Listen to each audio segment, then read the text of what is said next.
Welcome students. देखिए आज मैं आप लोगों को इंडक्शन या सेल्फ इंडक्टेंस के बारे में बताऊंगा। इसमें दो टॉपिक है, सेल्फ इंडक्शन और म्यूचुअल इंडक्शन। पहले मैं सेल्फ इंडक्शन बताऊंगा, फिर नेक्स्ट वीडियो में म्यूचुअल इंडक्शन के बारे में बताऊंगा। ठीक है, तो देखिए सेल्फ इंडक्शन होता क्या है इसको समझिए। The phenomenon of inducing an EMF in a coil due to changing in current in the same coil is called the self induction. ठीक है, कहने का मतलब ये है कि किसी भी कॉइल में यदि हम लोग करंट को चेंज कर रहे हैं, मतलब अल्टरनेटिंग करंट को पास कर रहे हैं, तो उसी कॉइल में ईएमएफ इंड्यूस हो जाते हैं। ठीक है, तो इसी प्रोसेस को हम लोग कहते हैं सेल्फ इंडक्शन। ये बात समझ में आ रही है? अच्छा, यहाँ पे एक चीज़ नोट करने वाली बात है कि चेंज इन करंट मतलब हम लोग जो करंट चेंज हो रहा है, मतलब अल्टरनेटिंग करंट, उसी का यूज करेंगे। यदि हम लोग डीसी का यूज करें, मतलब डायरेक्ट करंट का यूज करेंगे, तो उसमें करंट चेंजेस नहीं होगा, तो उस कॉइल में ईएमएफ भी इंड्यूस नहीं होगा। ठीक है, तो यहाँ पे due to the self induction a coil opposes the change in current flowing through it by inducing an EMF in itself। कहने का मतलब क्या है कि कॉइल जो है वो करंट जो चेंज हुए हैं उसको ईएमएफ इंड्यूस करके उसे अपोज करता है। कहने का मतलब मान लीजिए यदि करंट इंक्रीज हो रहा है तो उसे इंक्रीज करने से रोकेगा, और यदि डिक्रीज हो रहा है तो उसे डिक्रीज करने से रोकेगा। ठीक है, ये बात समझ में आ रही है? जैसे मान लीजिए यहाँ पर एक कॉइल है, ठीक है, और इसमें हमने एक अल्टरनेटिंग करंट पास कर दिया। तो जैसे ये करंट यहाँ से कॉइल से होकर के पास हो रहा है, तो ये अल्टरनेटिंग करंट चेंजिंग करंट है।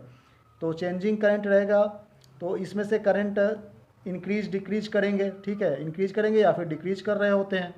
तो जो चेंज कर रहे होते हैं तो इसमें फ्लक्स जनरेट हो जाता है। ठीक है ना, फ्लक्स लिंकेजेस होते हैं। फ्लक्स लिंकेजेस होंगे तो ईएमएफ इंड्यूस होगा। इसी प्रोसेस को हम लोग कहते हैं सेल्फ इंडक्शन। अब जो ईएमएफ इंड्यूस होगा, मान लीजिए यहाँ पे करंट यदि इंक्रीज हो रहा है, ठीक है, तो उसको ये अपोज करेगा, मतलब यहाँ पे प्लस यहाँ पे माइनस होगा।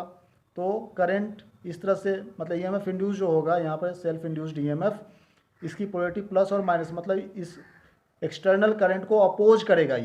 ये बात समझ में आ रही है आपको? ये लेंज लॉ के अकॉर्डिंग ऐसा होता है। ठीक है,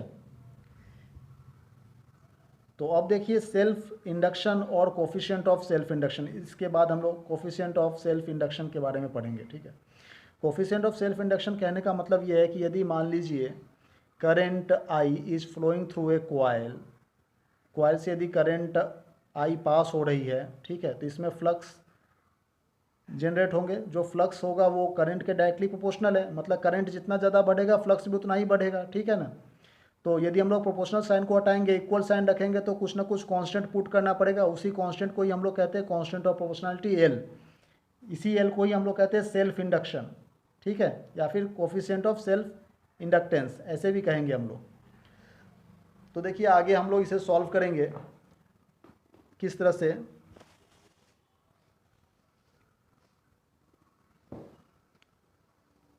ये देखिए इसमें L equal to phi upon I, ठीक है, क्रॉस मल्टीप्लाई कर दिया गया है, क्योंकि फाई जो है वो करंट के डायरेक्टली प्रोपोर्शनल है।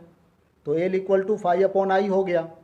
L पुट कर दिए ना यहाँ पे, phi equal to L I, ये फॉर्मूला था हमारा। ठीक है, तो L equal to phi upon I हो जाएगा। इसका मतलब करंट यदि 1 एम्पियर पास हो रहा है तो इंडक्टेंस जो होगा वो फाई के डायरेक्टली प्रोपोर्शन, मतलब इक्वल हो जाएगा, है कि नहीं। करंट मान लीजिए यदि 1 एम्पियर पास हो रहा है इसमें से, ठीक है, करंट यदि 1 एम्पियर पास हो रहा है, इस मतलब यूनिट करंट पास हो रहा है, तो 1 हो जाने के कारण एल जो है वो फाई के इक्वल हो गया। मतलब सेल्फ इंडक्टेंस जो होते हैं वो फ्लक्स लिंकेजेस के इक्वल हो जाएंगे जब इसमें से 1 एम्पियर करंट इसमें से पास होगा। तो ये बात समझ में आ रही है आपको?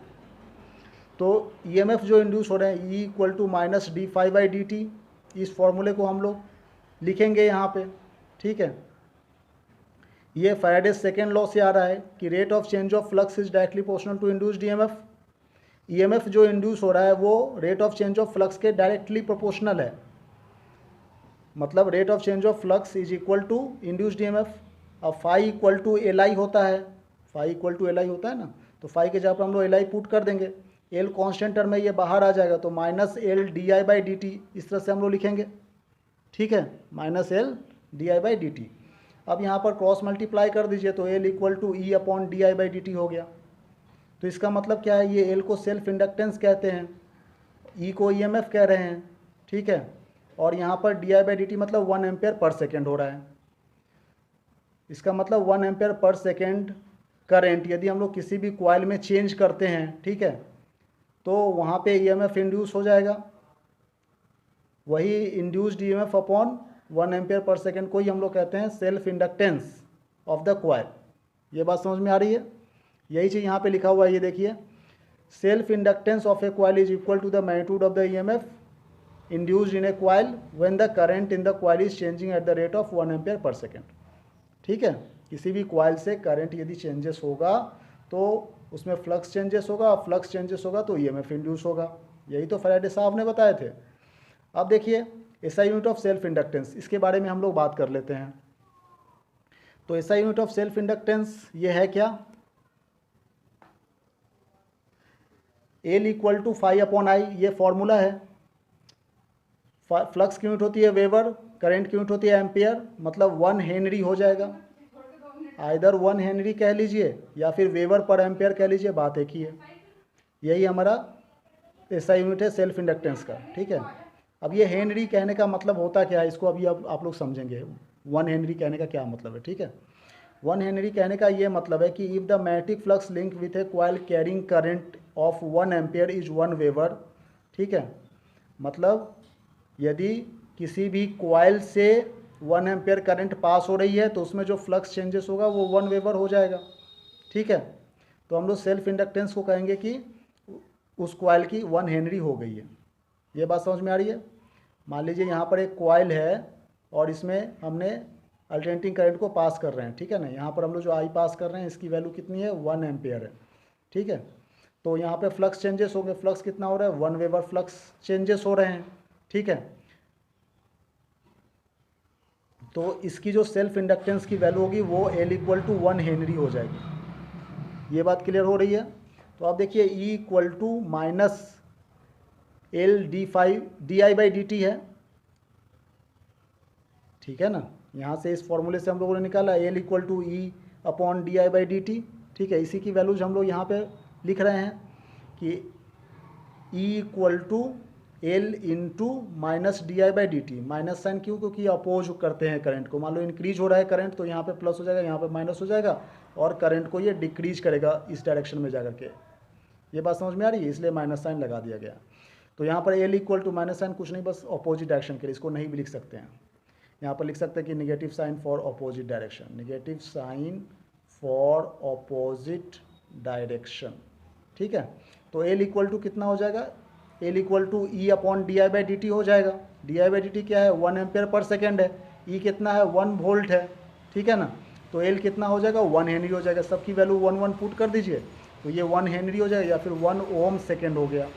ठीक है, तो 1 हेनरी कहने का मतलब क्या है, 1 हेनरी कहने का वही मतलब है कि यदि ईएमएफ 1 वोल्ट हम लोग इंड्यूस करवा रहे हैं, जब हम लोग current 1 ampere per second current यहाँ से पास करवाएंगे तो इसमें यदि 1 वोल्ट ईएमएफ इंड्यूस हो रहा है तो इसका मतलब कॉइल की जो इंडक्टेंस है वो 1 हेनरी है। कॉइल की इंडक्टेंस कहने का मतलब जैसे वायर की रेजिस्टेंस होती है उस तरह से कॉइल में इंडक्टेंस होता है। ठीक है ना, तो वो 1 हेनरी हो जाएगा। तो ये है हमारा सेल्फ इंडक्टेंस।